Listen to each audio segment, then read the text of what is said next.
Welcome to the Geek Easy.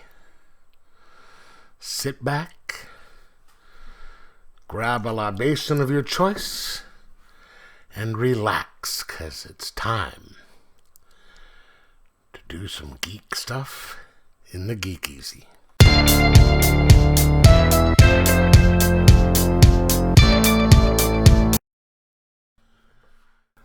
Welcome to the Geek Easy, fellow geeks. Grab a beverage of your choice, because today I will be reviewing Lot 13, published by Dark Horse Comics, written by Steve Niles, and I guess Glenn Fabre is the artist.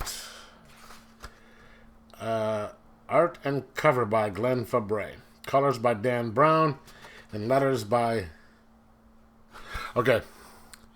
I am going to massacre that name, so I'll just show it to you. Saida Temofonte. I hope I didn't mess that up. Alright. This is a... kind of a really weird book. Steve Niles has a tendency to do stuff like this. He did 30 Days of Night and the sequel series. He does the Dance Macabre series with series of books and comics and other things. And this is one of them. It starts out in Fairfax, Virginia in 17 something? 1670. And by law, if you kill yourself or other people, even if you're alive,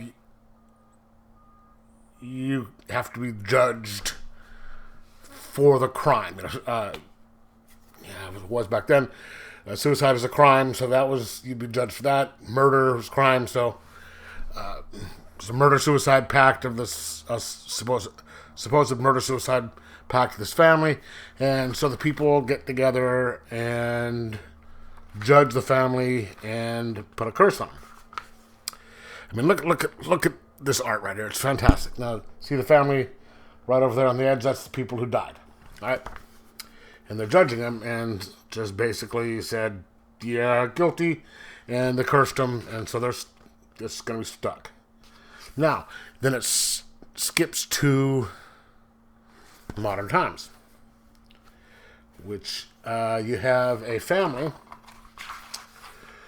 who is a mother, father, 2 daughters, and a young son.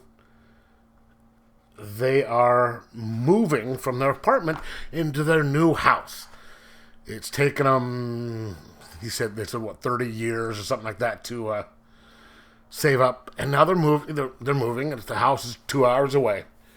And so they are packing up a U-Haul type van and gonna leave.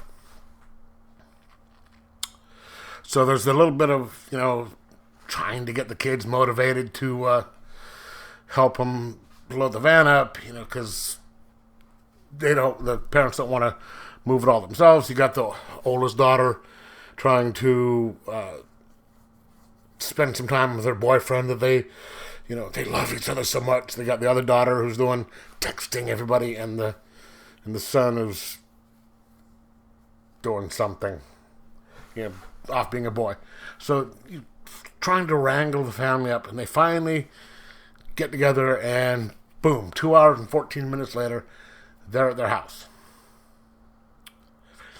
Only problem is there's a tent up over the house. Someone had for when you are trying to fumigate it. And he was sitting there saying, hey, we're supposed to be on the 1st. I don't know what's going on, so he calls. And he'd been told first Friday. So there's this little bit of confusion, like 4 days, where they didn't want to, well, they couldn't have a house. And this little town, they want to go to a hotel. But the nearest hotel in that town is like an hour away. So they debate on whether to just drive the 2 hours back to their apartment, which they can't do anyway because they gave up the apartment, or just go to the hotel. So they go to the hotel and check in. And that is when the shit show starts. The kid starts seeing these,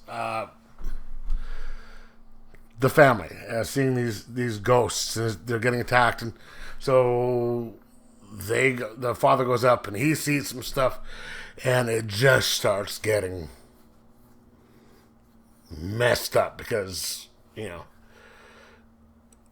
people are the ghosts are doing stuff to him. You don't know, you know, it's more than just that family. There's other people, and then at one point they go back in time. They go back to like the 1920s and show you where one of the other people got brought into the fold, so to speak, as a ghost. And so they're sitting there trying to deal with it, and then they figure out, okay, they figure out a way. They think they can beat the situation and get out of there because they couldn't leave the house. Every time they try and leave, turns out they're stuck. So they're like, okay, let's do this. We figured out a way that we can do this. Boom, boom, boom. And they go through and try to get out. And I'm not going to let you know the outcome of this story. You'll have to read it yourself. Because it is a very well crafted story with incredible art. Usually with Steve Niles, the guy who does his other stuff, it's kind of this really odd style that it's kind of hard to. It's interpretive or something like that. It's really kind of weird. But this is really crisp, clear, fantastic art that sort of makes. Don't want to show that. That is really enjoyable to look at. And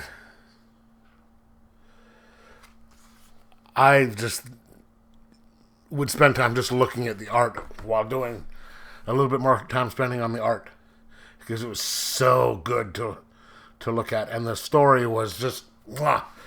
Steve Niles is an odd individual, and he writes.